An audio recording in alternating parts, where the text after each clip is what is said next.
This is a big change in policy from 50 plus years of free trade ideology. So it's not helpful or sensible to kind of immediately pass judgment on the tariffs.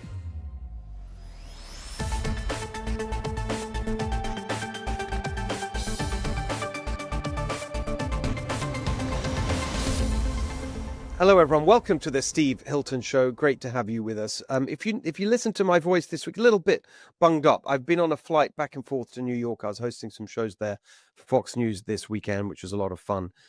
So apologies if I sound a little off today, but I'm very fired up on a whole range of issues. We've got a great conversation coming up with Susan Shelley about the latest, absolutely unbelievable, except probably all too believable, scandal of wasted money on homelessness, taxpayer money on homelessness. This time it's Los Angeles, not the whole state of California. That's coming up in a second.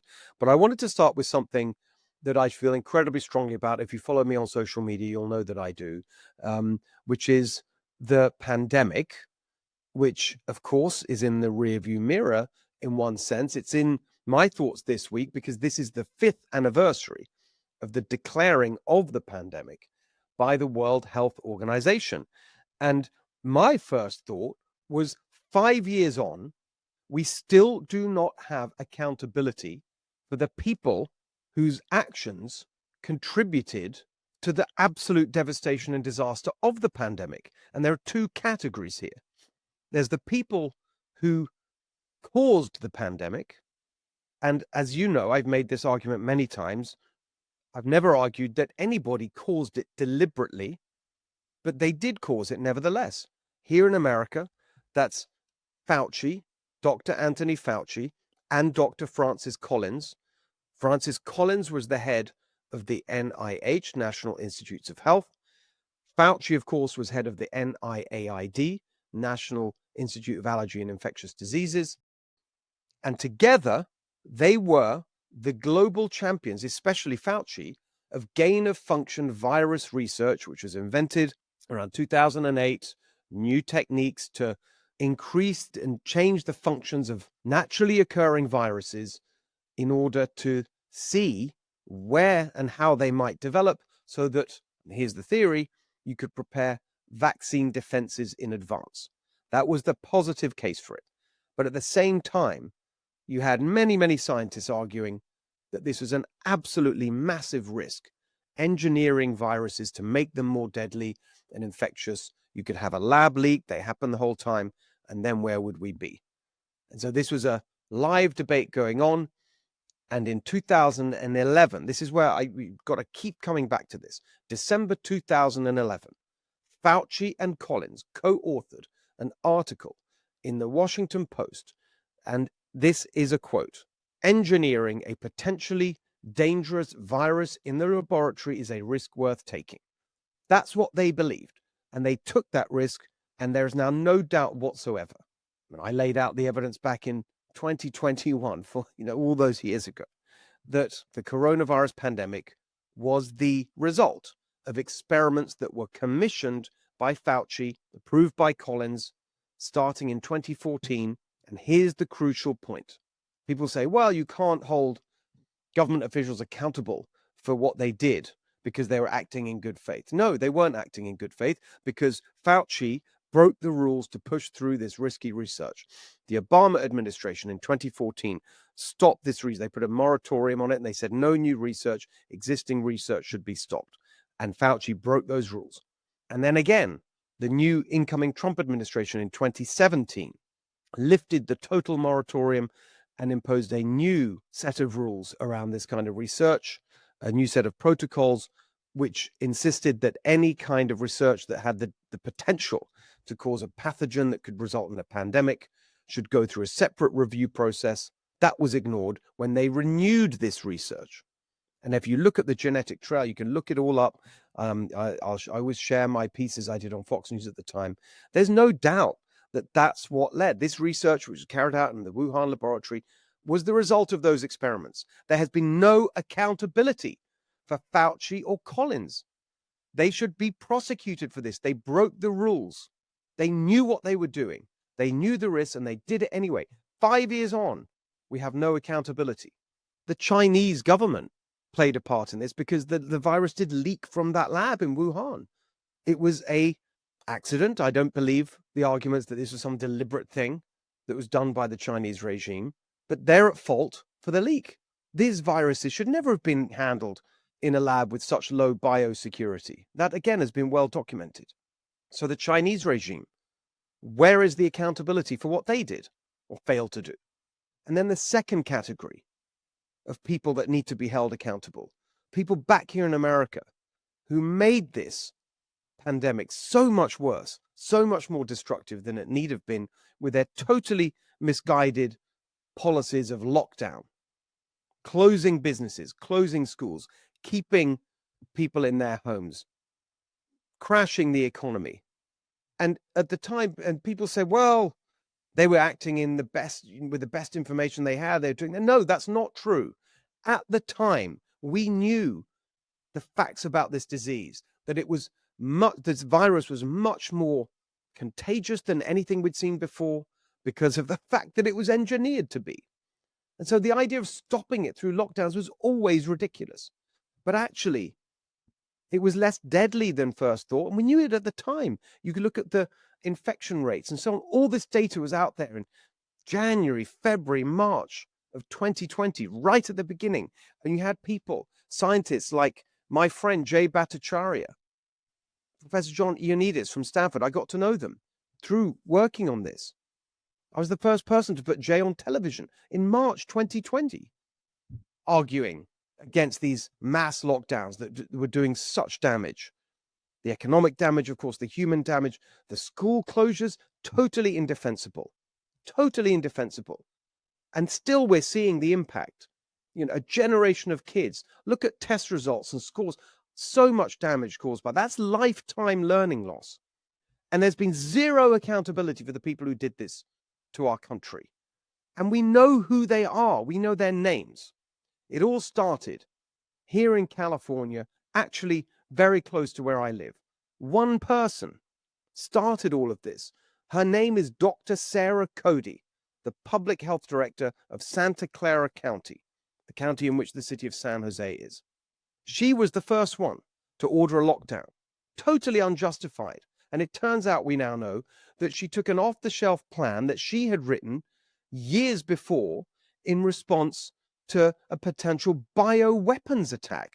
Totally different circumstances, a different plan for a different disease, but she implemented it anyway, and that spread to the other Bay Area counties, and very soon after that, Governor Gavin Newsom, the first statewide lockdown. So these are the people who did this. And even as the evidence piled up that it was totally harmful and counterproductive, and that we would have done much better, as Sweden, the country of Sweden, did, by doing what Jay Bhattacharya and others in the Great Barrington Declaration argued for, focused protection. They did it anyway, and they kept doing it, and they kept making it worse, destroying people and businesses and lives and opportunities for children. There's been no accountability for any of this. And again, the point is that we had the information at the time. They ignored it. They need to be held accountable. All these people, Sarah Cody in Santa Clara County, Barbara Ferrer in Los Angeles County, paid nearly $500,000 a year, by the way, with totally disastrous lockdown rules there.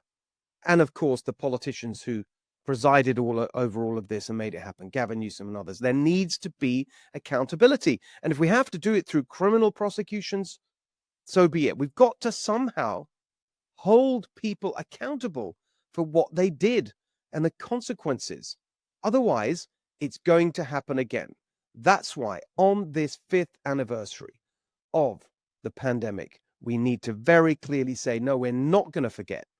We're not going to sweep it under the rug. We are going to keep fighting for accountability for the people who caused the damage that we all suffered. So let's have a policy conversation about the big story that's really dominating the news on a daily basis right now, and that is tariffs. And I think there's a lot of misunderstanding over this tariff policy. The first point that I would make is that it's much too early to tell the impacts. This is a big, big change in policy. It's a really big change from 50 plus years of free trade ideology and the idea that you can assess it on the basis of what happens today or tomorrow, whatever. No, that's the wrong way to think about it. So it's not helpful or sensible to kind of immediately pass judgment on the tariffs. Secondly, I think we need to distinguish between the different uses, purposes, intentions behind a tariff policy. And it seems to me there are three categories that are worth thinking about as you hear the news of the tariffs. Think about it in these three ways. First of all, and this has been very clear from how President Trump used tariffs, particularly in the first administration, as a tool of leverage in negotiations that may have nothing to do actually with economic policy or trade or anything else. The best example of that actually happened, I remember it very clearly because it happened on a Sunday night when I was hosting my show, about an hour or so, I think, before we went on air. President Trump tweeted, then it was known as, before Elon Musk took over Twitter and rebranded it as X. A tweet came out from the president, and it was connected to immigration and border. Remember all the caravans that were coming through Mexico and heading to the US border? And the president had a very simple tweet. He said, unless Mexico takes immediate action to stop the caravans, there will be 25% tariffs on all goods coming from Mexico this week, and it will go up by 25%, I think he said, every week after that. That was on a Sunday night. I think Monday, Tuesday, certainly within days, the Mexican government announced that it had sent troops to its southern border to stop the caravans. So it's a very, very direct and transparent example of that first category of tariffs, which is leverage in negotiations. And some of the arguments we've seen with this round of tariffs from President Trump have been in that category, for example, stopping fentanyl and so on. There's a second category I think we should think about. And this is captured in a word that President Trump uses all the time in relation to tariffs, which is reciprocity. It's absolutely true that for many, many years, there's been an imbalance in how tariffs are used. So tariffs are not a new thing. They're used all the time, even by countries and organizations that love to go on about how much they're for free trade, like the European Union. If a European car is sold in America, the tariff has been 2.5%. That's the tax that's levied, the tariff on European cars sold in America. American cars sold in the EU, 10%, 4 times as much in terms of the tariff that's put on it. So what President Trump has been saying is that's not fair. That's obviously not a level playing field. Let's have reciprocity. Whatever you put on us, we will put on you. And you can see, if you go behind the headlines, some of the tariffs that other countries have been putting on us are outrageous compared to what we do for them. So I think with Canada and our dairy products, for example, huge, 200+% tariffs on milk and butter and these kinds of things. So there's been an argument about reciprocity. And as I understand it, the next round of tariffs in April that President Trump is intending to apply is going to be based on that principle of reciprocity, which is whatever you do to us, we're going to do to you. Worldwide reciprocity on tariffs. But there's a third category. And in a way, this is the most interesting because it could be the biggest policy, you could say, intellectual shift in this whole story about tariffs and trade. And the argument here is that it's deeper than just leveraging a negotiation or we'll do to you what you do to us. There's something deeper going on, which is an intention to rebalance the economy away from finance and towards manufacturing, away from Wall Street, you could say, and in favor of Midwest industrial towns that have been deindustrialized. So let me explain what that's about, because if you look at the last 50 years or so of globalization, one of the sort of biggest features of that has been deindustrialization, the idea that we'll have global trade and we should make things should be made where they are most cheaply made, and then we can import them. And that's what, it goes back to the theory of comparative advantage, the economists call it, Adam Smith and David Ricardo, hundreds of years ago, that you should specialize in what you do well and trade so that you get maximum advantage. You do the things that you do well, your neighbors do the things that they do well, and everyone benefits. That's the theory. And so that's really dominated thinking in the last 50+ years of globalization. And so what that has led to factories being and the jobs that go with them being relocated from America, where it's more expensive to make things, to countries where it's cheaper. So that story is very well known. So you have manufacturing, especially since China's entry into the World Trade Organization at the start of the 21st century, massive shift. Cheap factories in China and Vietnam and so on. Wages are much lower. Environmental regulations are much less, much, much cheaper to manufacture there. So that's where it's gone. Deindustrializing huge parts of our own country.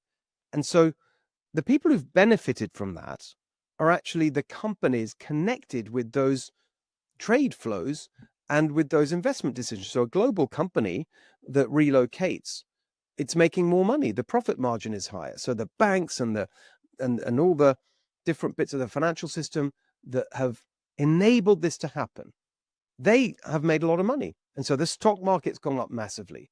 And you've seen inequality rise because the people at the top have made huge amounts of money from this new system. But the people who've lost out are working class Americans. And this is one of the most important statistics that are certainly inspired my interest and really the beginning of my work on what I call positive populism. Is if you look at the income of what's called non-managerial, non-supervisory workers. So this is a good proxy for just regular working people. It's about 80% of the economy, taking account of inflation. It's basically the same today, or the last time I looked at it a few years ago, as it was, I think the last time was 1974. So in all these years of globalization that have been extolled as this great and enormous benefit for the global economy, the rising tide that's lifted all boats, is simply not true. It did not. Most people's boats were not lifted salary-wise. But the people at the top who are financing and enabling this whole new system of globalization, they did really well. And it particularly helped people who owned assets, whether that's stocks and shares and houses and so on. The values of those things went up, helped by low interest rates, etc. So one way of thinking about the tariff argument is that it basically changes all of that. And so now, if you're going to put massive tariffs on goods that are coming in from China or elsewhere, makes them more expensive. So suddenly, it doesn't make sense to relocate the manufacturing to China or Vietnam or even Mexico. You might as well do it in America because then you don't have the tariffs. And that's the argument that especially someone like J.D. Vance makes. If you revitalize manufacturing in America, you revitalize towns and cities throughout the country. That means there's less money needs to be spent on welfare. People are healthier. Your healthcare costs go down. Medicaid costs go down. People are working, tend to be healthier. They're earning. They're paying more taxes because their earnings go up. Communities are thriving. So everything is better if you actually create jobs here in America for people to do, not just finance jobs for the very rich, but working class jobs too. That's the theory, that tariffs rebalance the economy away from finance towards manufacturing and production. And therefore, it is argued, when you see headlines of the stock market falling because of the tariff policy, that's not a sign that the policy is wrong. It's actually expected because, yeah, Wall Street doesn't like it, but the people who are going to benefit are working class Americans. So that's the theory. That's the big long-term theory that some proponents of tariffs make. So those are the three categories, I think, to think about this. As I say, it's way too early to see what exactly is going to happen, what the consequences are going to be. But I would say that when we look at those three different categories, the leverage in negotiations, the reciprocity, and the rebalancing of the economy, they're all serious arguments. And so I don't think it's fair to just say this is a whim of Trump's. And no, he's really thought about this. He's obviously very committed to this. And I think just as with any major policy reform, I mean, it reminds me of going right back in the day to the 1970s and early 1980s in the UK. Margaret Thatcher was elected on a platform of really changing the fundamentals of how the British economy worked, privatizing state industries that were owned by the state, curbing union power, massive changes, revolutionary changes in economic policy. And I really remember at the time, there was a letter written, it was a famous letter to the Times of London. I think the number was 365, something like that, economists So the economists wrote this letter. They all got together and said, this is a terrible, reckless disaster. She has to change course. This is a disaster. So all the expert opinion was against her. But what happened? It was a rocky few years. There was a recession. Unemployment went very, very high in the UK in the early 1980s. But then, after that adjustment was made, the British economy soared to heights you hadn't seen before, and incomes went up across the board. And Mrs. Thatcher is now credited as having saved Britain and stopped this terminal decline.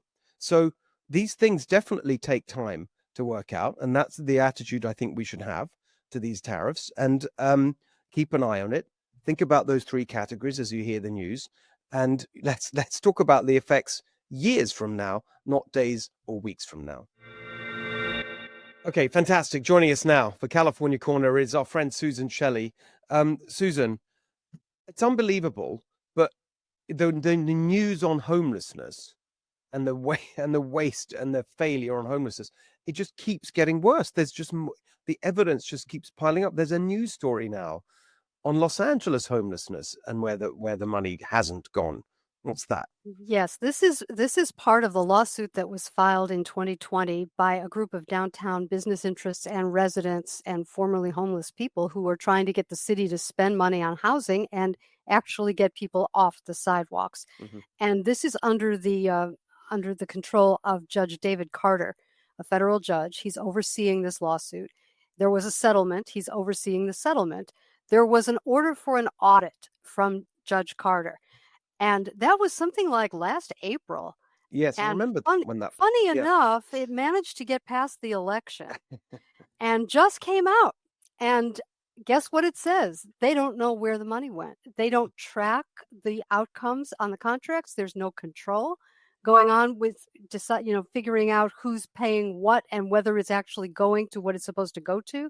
Essentially, what's happening is the tax dollars are going to these third parties, these non-governmental organizations or developers or somebody else, and then nobody has any control over where the money goes.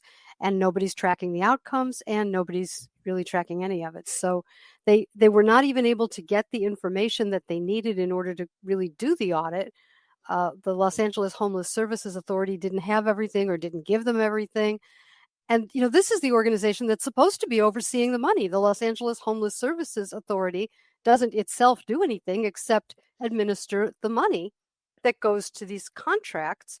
And they're supposed to be overseeing it, but of course they're not. So now we have all these other overseers over LAHSA. And at least one county supervisor wants to get rid of LAHSA, which is a joint powers authority for the city and county of Los Angeles. It dates back to the 1990s, the last time they had a big fight over this. And at least one county supervisor wants to get rid of it and replace it with a county agency. But the mayor of Los Angeles is like, no, it's fine. It's working. We're reforming it. It's great. And it's not great. It's just one more place where she has hired people who are apparently her friends at big salaries who are not competent. And year after year, the money's going down the drain and everybody says it's not their fault. It's just yet another example. And it's so frustrating. You see it everywhere you look. This is where the bloat, I mean, there's a sort of broader point here, which is when you look at the fact that we pay the highest taxes in the country and yet have the worst outcomes on almost every meaningful issue. We're bottom of the list when it comes to the rankings of all 50 states. They've doubled the budget of the state of California in the last 10 years or so, 79% increase, nearly doubled the budget after inflation, even as the population's been going down. And so that question of how is it that we pay more and more taxes, but everything seems to be getting worse? Well, this is the answer, because it's going into this extraordinary bloat of government where they just keep setting up and funding and growing these bureaucratic entities that no one's even heard of. I mean, I'd never heard of this entity until this story came out. LAHSA, the LA Homeless Services Authority. And there's so many of these. There are. And this is similar to what's going on in Washington, D.C. right now, where Elon Musk and the Doge team are finding these non-governmental organizations which are funded by government money. And then who's on the payroll of these non-governmental organizations? Well, a lot of people who are associated with politicians who vote to give them the money. And so what you've got here is a grift. And Yes. this has been called the homeless industrial complex, and it's a disgrace because people are paying taxes. Homeless people need services. Where's the money going in the middle? Lots of people standing in the path, making these different units that they're building cost $800,000 or $1 million each to construct. That's a lot of people standing in the middle between the taxpayer and the service to be provided. And it's a hideous mess, and it's structured very carefully to avoid accountability. And every time we get close to an election, somebody orders an audit or a report. The audit or the report comes out after the election, and it says, guess what? Oh, it all needs to be reorganized. So far, I'm trying to keep track. Without a scorecard, it's difficult. But we've had a blue ribbon commission, which recommended an executive committee. And now we have a judge overseeing an audit of Los Angeles. We still have LASA, which no one's gotten rid of. The whole thing is just one giant snafu, and it's designed to prevent anyone from being responsible for it. And I'm sure that if you look into it, I mean, I haven't, the broad point again, Doge. We need to Doge California and every level of government. And you take Los Angeles as the biggest county in the country, 10 million people or so. The city's much smaller. What is it, 84, 85 cities in the county? I can't remember. 88 cities in the county, 88. and Los Angeles is population 4 million. Okay, so you've got this extraordinary kind of bureaucratic mess, and on top of it, this is LASA, right? The LA Homeless Services Authority. Right. There's probably a housing authority and an agency for that, and all these other things. Right. And you just think, well, who's actually in charge? You've got people in. You think, well, since homelessness is the most visible and shameful crisis facing Los Angeles, what making us, shaming us in the eyes of the world, and it's been going on for decades. You would think that you don't need, that this is the job of the mayor to sort this out, but no, they just pass it off, hand it off to some unaccountable bureaucracy and think that they've done the job. Exactly. And the county blames the city blames the county, the agencies blame each other. It's just a mess. And there are a lot of people who are trying to do really good work here. I don't want to say that everyone in this kind of work is a crook, but there are a fair number of people who are grifting and taking money and not doing the job. And we just had a sales tax increase in Los Angeles for homelessness, more of the same policy that this audit said is not tracked and not working. Yeah. So was that just now? When did that was in November. And this was a sales tax increase of 0.5% in the county of Los Angeles for homeless programs, homeless housing, all the same stuff. And they say, oh, it's got accountability. Yeah, it doesn't have accountability. It's the same people doing the same thing and writing their own reports on how well they're doing it.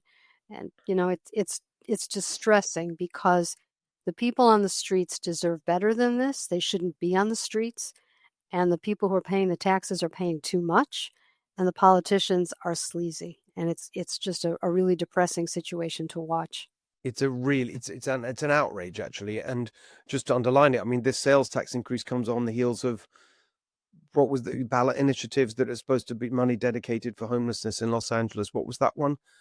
Proposition HHH, Right. And I guess Measure HHH, which was a $1.2 billion bond for constructing housing, supposedly 10,000 units of housing for the homeless, but nowhere near that.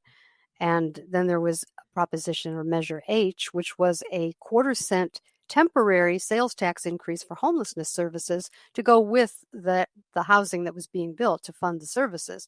Well, now it's been made permanent and doubled by this measure that was on the ballot in November, which should have, under the Constitution, it should have required a 2/3 vote. Right. But there's this loophole that the Supreme Court is carving out for us, which says, oh, if it's a citizen's initiative, the Constitution doesn't apply. Really? So under that theory, which the Howard Jarvis Taxpayers Association really disputes, but under that theory, the Constitution, which requires 2/3, doesn't apply, so it passes with a simple majority, and that's what it got, a simple majority. And so the sales tax is going up by 1/2 cent, or has gone up by 1/2 cent from what it would have been if this had been allowed to expire. Yes. And now it's permanent. And it's worth remembering that your initiative, of course, Susan, you do sterling work with the Howard Jarvis Taxpayers Association, and so I say you put together with the Business Roundtable a ballot initiative that would have closed that loophole and made sure that the letter and spirit of the Constitution with regard to tax increases was restored, and the Supreme Court took it off the ballot, even though it qualified. Yes, they did. They took it off the ballot. The governor and the legislative leaders in the Democratic Party filed a lawsuit directly in the California Supreme Court saying this does too much and you have to take it off the ballot. Instead of the typical way that this is done, which is the voters weigh in on it first, and if it passes and there's anybody who wants to challenge it, they can challenge it then. And it has a severability clause in it. If one portion is unconstitutional, the rest still goes into effect. And that's been the law for however many years since we've been doing initiatives. And the California Supreme Court decided, no, we're not going to let the voters vote on whether the Constitution should apply to these citizen initiative tax increases. We like it this way. We're going to let it go through. By the way, it's budget time, and the governor and the legislative leaders are one party in the lawsuit, and they decide our budget. Not that that's a thumb on the scale, you understand, more like an elbow. And just to underline the point, this latest sales tax increase, what did it pass with?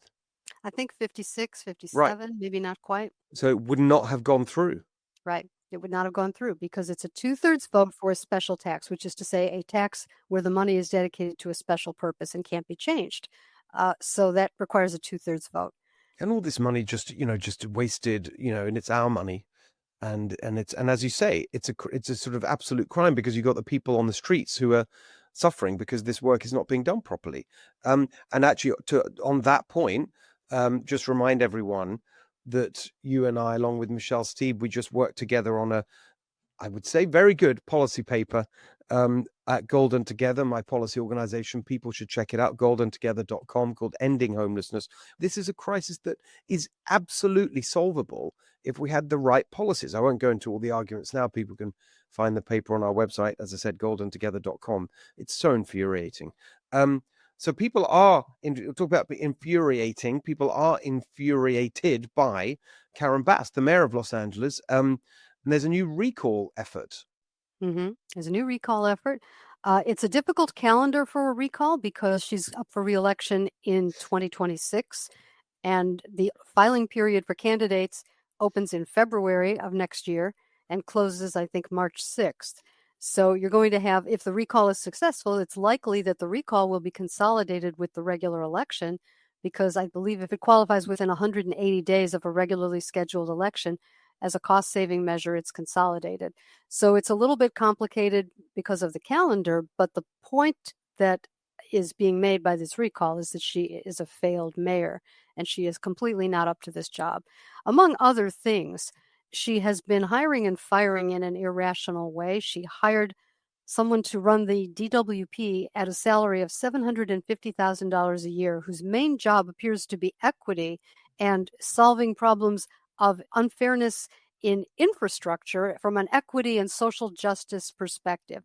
I don't know what that means, but apparently it doesn't mean filling a reservoir in Pacific Palisades. She's the empty reservoir lady. Right. And it's just embarrassing. Yeah.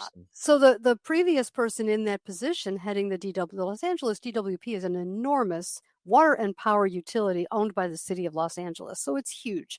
And she was hired to run it at a salary that's nearly double of what the person who was in the job before was making. Now, why is that? And she's not competent, and this is a catastrophe. So that's one of Mayor Bass's hires. And then she hired a deputy mayor who was suspended on some sort of leave in December, a month before the fires. Why? Because the FBI raided his house. Why? Because the LAPD did an investigation and found that he was the person who most likely called in a bomb threat to City Hall. This is the deputy mayor in charge of public safety. So the mayor was in Ghana when the fires broke out, and the deputy mayor in charge of public safety was at home on leave. And this is Mayor Bass's management of the city. So it's so shocking and terrible. I mean, it's the second city of America, the greatest nation in the world, being run by a bunch of clowns. I should say I'm involved in this effort. Nicole Shanahan, who many people will know, she was Bobby Kennedy's running mate for the presidential election. I'm working on it with her. And we'll see what happens if people want to support it. Recallbassnow.com is the website. You've got to be you've got to be registered to vote in the city of Los Angeles to participate, but it's just getting started. I think we're at the beginning of the process. There's a kind of time period where she's got 20 days to, Karen Bass has got 20 days to respond and so on. So there's all these, hurdles you have to overcome. But, the central point is that actually it's not only a question of accountability for her absolute manifest failures that made these devastating fires so much worse than they need have been, both the failures in the run up to the fires, but also the failures of immediate response, including evacuation and so on. There's a whole long list of things. But it's also about the fact that she's so, as you say, so clearly incompetent, Karen Bass. Every day that she's there is hampering the effort to rebuild Los Angeles because nothing's really happening there either. So you just got to get someone in there who's competent, who knows what they're doing. That's the idea. She pushed very hard for huge raises for the city civilian workers, and she cut the fire department budget.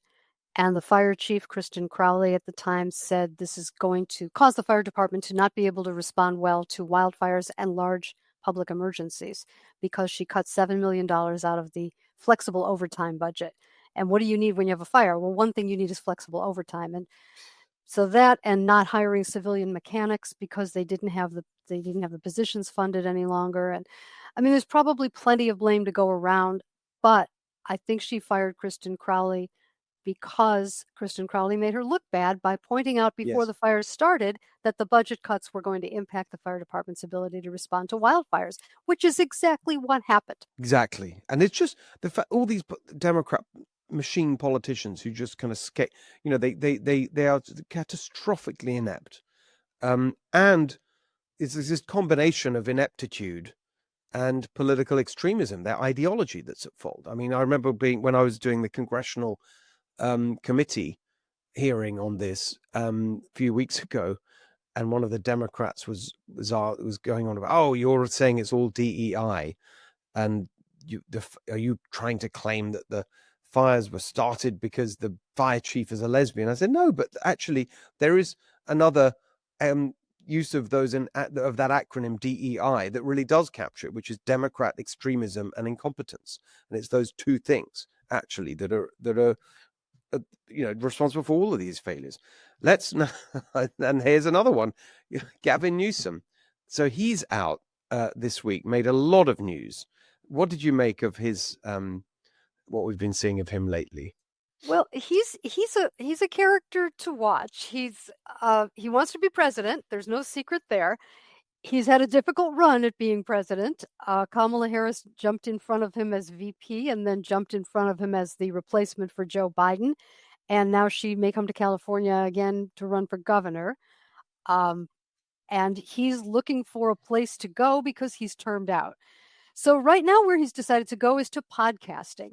So he's on 2 podcasts. He has one that's with a couple of other guys, and it's called Politicking, I think. And now he's got one that he's named more aggressively, This is Gavin Newsom. So he's introducing himself. He has his own sort of Ed McMahon character right there in the title. Here's Gavin Newsom. And he's moving to the center, sort of. But, if he wasn't in office, it would be more credible. When he says something like, I don't think it's fair for males to compete in females' sports. Okay, there's a bill right now in Sacramento that would solve that problem. Does he support it? No, he doesn't. So what's he doing? He's the governor. This is the same situation that Kamala Harris had and that Joe Biden had before her. If you think things are so terrible, why don't you fix them? You're in office. Why don't you do something while you're in office about these terrible things you're describing? This is a problem. You can't just sit there on a podcast as if you're not in office, but that's what he's doing. It's amazing, isn't it? And it was in this conversation with Charlie Kirk that launched the podcast. It's exactly the point. And he's been the governor for 6 years, 6 full years.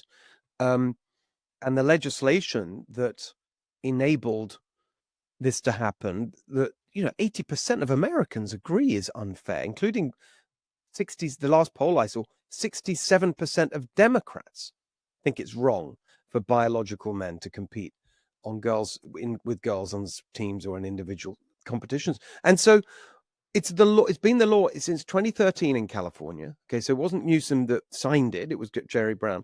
But all the time he's been governor, it's been the law. What has he ever said anything about trying to change it?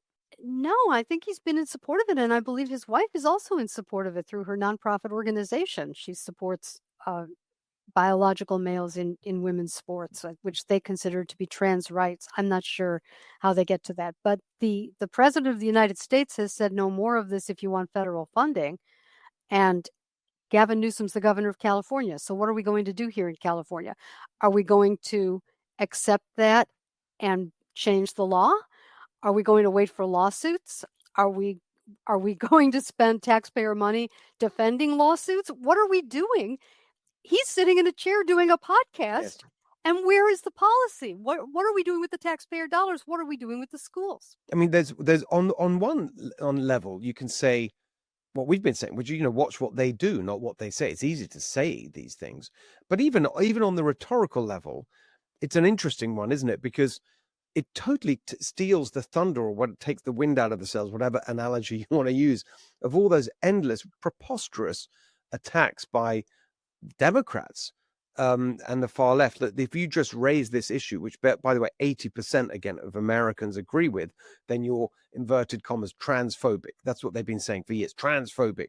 Okay, so now Gavin Newsom, the guy who was the first to actually license gay marriages in California when he was mayor of San Francisco, he's now transphobic.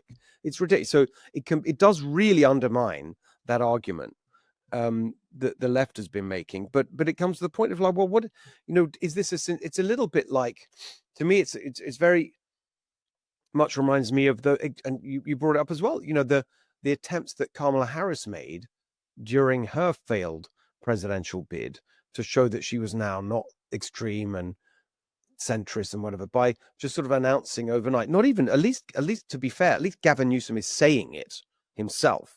Like he's actually going on and speaking to someone else, and the words are coming out of his mouth. With Kamala Harris, she didn't even bother to do that. She just sent out a press spokesman to say, oh, she no longer believes in a long list of things, banning fracking and Medicare for all, all these different things that she had that long ago championed when she was running for president the first time, just ditched overnight. And the thing that I think it tells you is that they're not sincere or serious about anything. They actually don't. What it really reveals is they didn't believe in any of these positions. They are classic machine politicians, all about political calculation, not conviction. They'll say whatever it takes, whatever they think is politically expedient at the time. That's why you can't trust them. Exactly right. So I don't know. We'll probably get more. I mean, I noticed just today, we're taping this Tuesday morning, another episode has dropped of This Is Gavin Newsom, and the little a little clip that's making headlines is something to do with immigration. So I don't know if he's suddenly now agreeing with President Trump on the border. Who knows? But I don't know. We'll see. Look, it's definitely. I think he will consider it, and his people, a success, because he's repositioning himself. But I think it also underlines the fact that you can't trust these people, and I think that's the bottom line here. But there's a very funny thing. Somebody was pointing out that you need a whole other podcast to fact check all the lies and BS that's that he was coming out with. So I said that'd be fun, like let's have someone should make a companion podcast to This Is Gavin Newsom, and the title should be No, This Is Gavin Newsom. The truth. Well, you should do that. That's great. I know, it would be fun. There'd be plenty of content, that's for sure. All right, Susan, let's leave it there for the moment. As I say, do please check out the homelessness report, because I mean, it's been going on so long, it almost feels like this is one of those problems that can never be solved. It can be solved, and actually quite quickly, if we just had the right policies in place. And Susan is a real expert on that and helped us with this report. So check it out at goldentogether.com. Ending homelessness. Susan, thanks so much as always. See you soon. Thank you, Steve. All right, very quick thing here, just to finish the show. It's something I want to get off my chest, which is this governor's race in California. As you know, this is something that I am strongly considering, running for governor in California. So you could say, yes, I have a direct interest in this.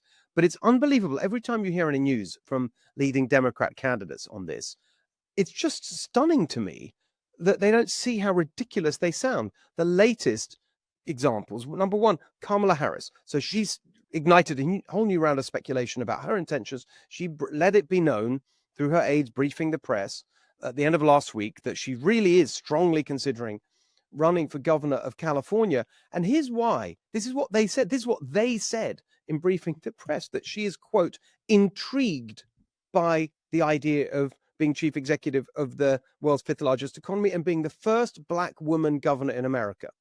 I mean, there you go again. Just like the first time that she put this out there, where it was briefed out that she was looking at running for governor of California because she didn't want the last act of her public life to be certifying Donald Trump's victory in the election. I think, oh my goodness. I mean, not a word about the massive problems that need to be addressed in California. The fact that barely half of the students in our public schools are proficient in English, even like 2/3 are not proficient in math. Much worse for Latino kids and black kids. Not a word about that. Not a word about the housing crisis, highest housing costs in America as a direct result of Democrat policies. That's number one reason people are leaving the state. The fact that we have the worst business climate in the country. Businesses are leaving. All the energy cost, the bill, everything, the most expensive. Electricity, gas, water, crime, homelessness. Not a word about any of that. It's just, oh, it would be intriguing to be the first black woman governor. You think, no, this is not a consolation prize because you lost the presidential election to Donald Trump, nor is it some ridiculous sort of token in some identity politics game. It's a really serious job.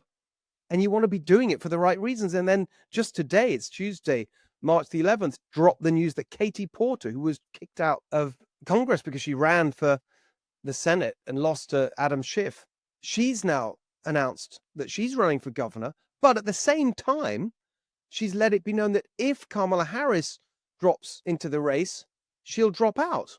And you think, what is this with these people? Like, either you really sincerely, passionately care about this state and how you can fix its problems or not. But for these Democrat machine politicians, it is all a game, it seems. That is just not good enough. All right, that is our show for today. Hope you enjoyed it. Make sure you come back next week for the next episode of The Steve Hilton Show. Follow us on Apple, YouTube, Spotify, wherever you get your podcasts, and we'll see you very soon.